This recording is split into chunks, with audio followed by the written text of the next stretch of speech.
Imagine this. You're being chased by people who want to take your life.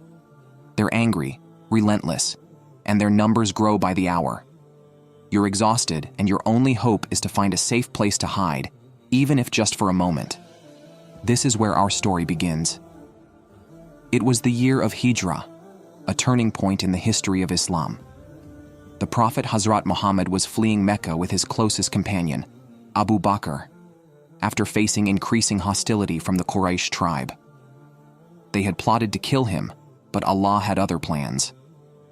The story of the spider's web that saved the Prophet Hazrat Muhammad is one of the most powerful accounts of faith and divine intervention in Islamic history. But before we delve into the miraculous moment, it's important to understand the context in which this event took place, as it was a defining chapter in the Prophet's life. In the early days of Islam, the Prophet Hazrat Muhammad faced severe persecution in Mecca. The message of Islam, calling for the worship of one God, equality, justice, and compassion, threatened the authority of the Quraysh, the ruling tribe in Mecca. Their influence over trade and society was built on the idol worship at the Kaaba, and the Prophet's message challenged the very foundation of their power. As the Prophet continued to spread the teachings of Islam, the Quraysh's opposition grew fiercer. They mocked, insulted, and tortured the early Muslims, hoping to crush the movement before it gained further momentum. But the Prophet remained steadfast, spreading the message of Islam with unwavering dedication. As time passed, the opposition intensified, and the Quraysh made a collective decision. Hazrat Muhammad must be killed. It was no longer enough to simply harass him or ridicule his followers. They believed that only by silencing him could they preserve their control over Mecca. Thus, they devised a plan to assassinate the Prophet.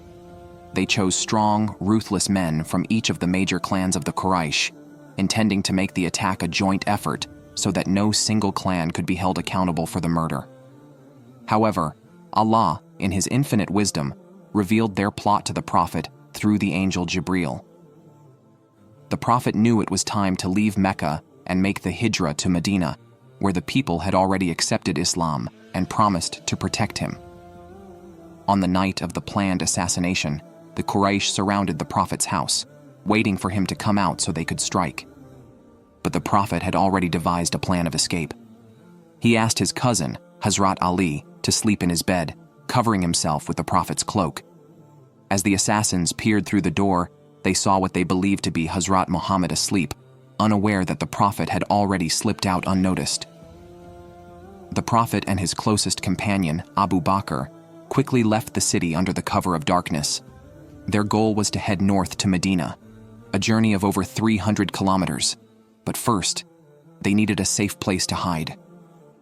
The Quraysh would soon realize that the Prophet had escaped and would be hot on their trail.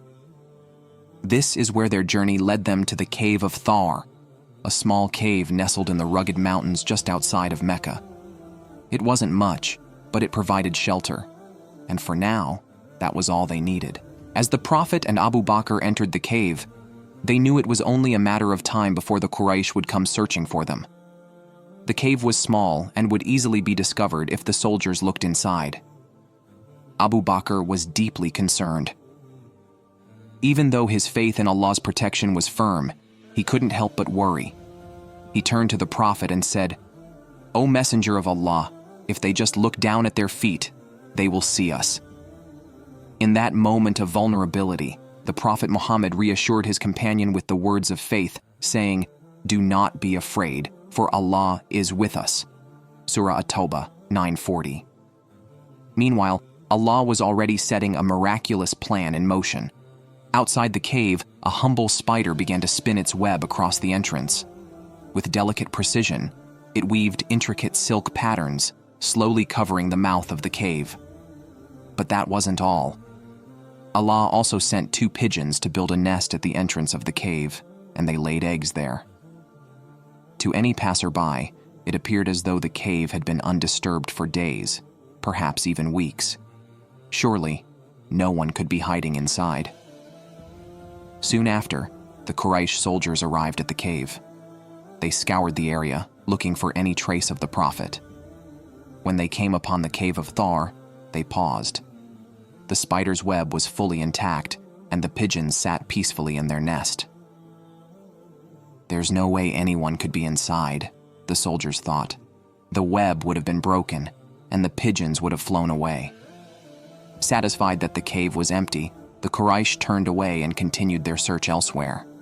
Little did they know, the very man they sought was just a few feet away, safe and sound within the cave.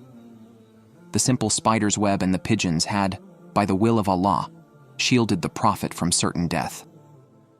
The Prophet and Abu Bakr stayed in the cave for 3 days until the danger passed, and then continued their journey to Medina, where they were welcomed with open arms by the Muslim community.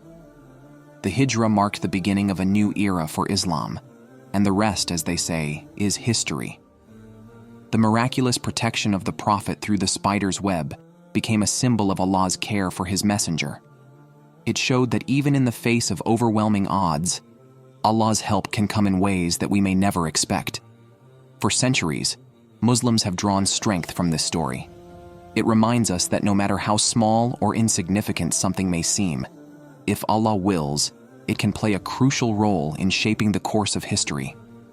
The spider, often overlooked and feared by many, became a symbol of divine intervention. This story shows us that in moments of hardship, we should never underestimate the power of Allah's creation. Allah mentions in the Quran that He created all creatures, no matter how small, with purpose. There is no moving creature on earth whose provision is not guaranteed by Allah, and He knows where it lives and where it is laid to rest. All is written in a perfect record. Let's move to finish the video. The story of the spider that saved the Prophet is a testament to the power of faith and the unseen miracles that Allah sends to protect His servants. It teaches us that no matter how dire the circumstances, Allah is always in control, and His help can come from the most unexpected sources. As we reflect on this story, let us remember that in times of hardship, when we feel small or vulnerable, we are not alone. Just as the spider's web became a shield for the Prophet, our faith in Allah can protect us from the trials and tribulations of this world. May Allah continue to guide and protect us, and may we always find strength in the miraculous ways He works in our lives.